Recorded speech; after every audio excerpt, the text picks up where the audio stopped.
Hey guys, welcome back. The time has come. Here we are with my last couple of reviews of 2024. Today, I'm checking out Xscape by Michael Jackson. Overall, I feel this is still an alright album, over a decade of its release.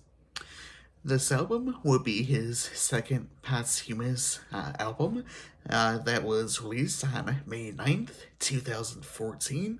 This would end up being his 12th studio album. The album has a runtime of about 34 minutes and definitely feels like it's really on the shorter side. And again, with this being a posthumous release, but there is a deluxe edition containing bonus tracks, which has a runtime of about 1 hour and 4 minutes. The album has two singles, being Love Never Felt So Good and A Place with No Name. The album contains 8 tracks that were originally recorded between 1980 and 2001. Some of the tracks were originally intended to be on some of his original album releases, but never made it. The title track was originally recorded in 1999 and was intended to be on his 10th album, Invincible. And real quick, I'd like to note that the deluxe edition includes the original versions of each song as well. It was definitely interesting hearing those versions, but unfortunately, I won't be looking at any of those today in this video. But hopefully, if I, do decide to talk about those, another time, I'll, be up for it, whether it be in a stream or in another video sometime down the road. Now, let's go ahead and hop into some of the tracks. We start the album off with Love Never Felt So Good. I felt this was a decent track. I loved how the track felt. It did seem to follow his style. The track was originally recorded in 1980. Now, this is where I start to feel a little iffy about the album. I didn't mind Chicago based on how Michael Jackson sounded, as well as lyrics. It essentially comes down to what they did for the instrumental. For sure, I see they tried to make it more modern in a way for 2010s pop, especially since this track, plus a few others on this track, were produced by Timbaland. I just don't really feel the sound suits Michael's voice well. This track was originally recorded in 1999. Loving You is the following track. This track was originally recorded in 1991. For the version we do end up getting, I don't really mind. Again, I feel the track ends up trying to be more modern. Again, with this track being produced by Timbaland. Lyrically, the track seems to be playful about having a stay-at-home retreat with this lover. I felt Slave to the Rhythm was alright. Again, another track produced by Timbaland. This track was originally recorded in 1991. I didn't mind some of the touches on this track, but as a whole, I just felt like mixed in a way. Again, like more of how it was produced, how it sounded, and that sort of thing. I feel Do You Know Where Your Children Are is a little better. The track was originally recorded between 1986 and 1990. I don't really mind the production we do end up getting on the track. I felt Michael was decent with his vocals. I'll finish us off with the title track. The title track was originally recorded between 1999 and 2001. I felt this was a decent track, which seemed to become a little more modern with its sound. I feel the track seems to be uh, one of the more unique tracks on the album. I didn't mind some of the production on this track as well. My favorite tracks are Love Never Felt So Good and Xscape. Today, I'll give this album a 3.5 out of 5. Anyways, I hope you guys enjoyed this video. As usual, feel free to leave your thoughts down below in the comments. And yeah, tomorrow will be my final album review of the year, believe it or not.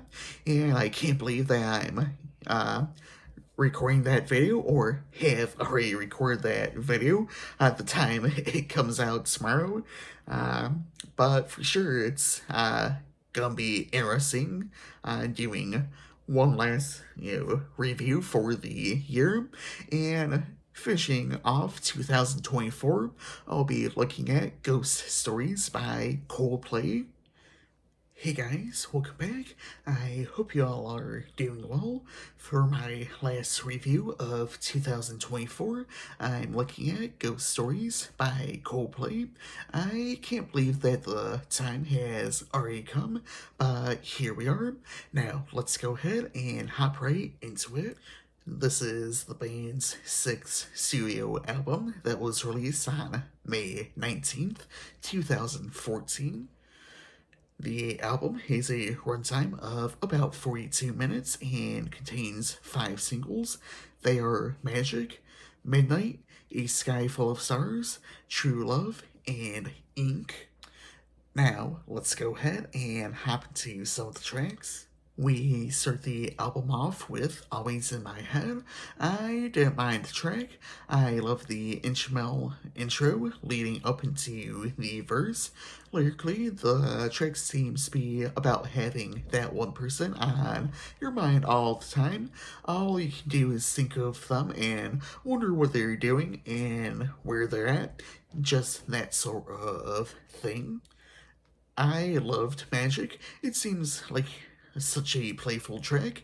I love the production to the track, and I loved how the track sounded as a whole. I feel the track seems to be a little sadder in a way, which I didn't really mind. Lyrically, the track dives into a last relationship or past relationship, and how everything felt like there was something magical to it. There definitely were elements that stood out the most to me. I didn't mind True Love. I felt this seemed to be a perfect track. I loved how the track sounded overall. I love the vocals on here as well. I felt the vocals felt soft and soothing. Lyrically, to me, the track is about wondering if your significant other loves you as much as you do. As the track goes on, it seems eerie as you're wondering if there's anyone out there, and you're possibly thinking of a past relationship and someone who was once there for you. Midnight is another track I love. I love how soft and light the instrumental seems. In a way, it kind of feels like I'm flying in some sort of sense. It just seems to put some imagery in my mind. I didn't really mind the heavy use of processed vocals. A Sky Full of Stars has to be one of my favorites off the album. It does have a little touch of electronics, as Avicii did help produce the track. It just seems so good. Lyrically, I feel the track is about thinking about someone and comparing them to how perfect the night sky is on a clear night. I'll finish us off with O. This definitely is a sad track. I do love the hidden track of Fly On. It just makes the track feel so good and sets the mood. I love the vocals on the track, and it definitely feels like they're trying to be more sad, crooning vocals in a way. I really love the piano on the track. It seems to be one of the main focal points of the track. Lyrically, I feel the track is about missing someone and living life. It seems like a lot of things happen for a reason, good or bad. There's a ton of people you'll meet, and a lot you'll miss. You really wish you could see the people you miss again, and hopefully one day you can see those people again that you really miss deep down. So, for my favorite tracks, I practically loved all of the tracks on this album in some shape or form. So, yeah, I practically made this easy for myself. Say, I'll give this album a 4.5 out of 5. Anyways, I hope y'all enjoyed this video. As usual, feel free to leave your thoughts down below in the comments, and I hope you guys enjoy the rest of 2024 while it's here, as we only have a couple days left of the year, so yeah, better enjoy it while it is here. And in the meantime, Happy New Year, as the next time I'll do one of these album reviews is, going to be released in 2025. So, yeah, I'll see you all in 2025, I guess. And kicking us off next week, I'll be looking at Hit Me Hard and Soft by Billie Eilish.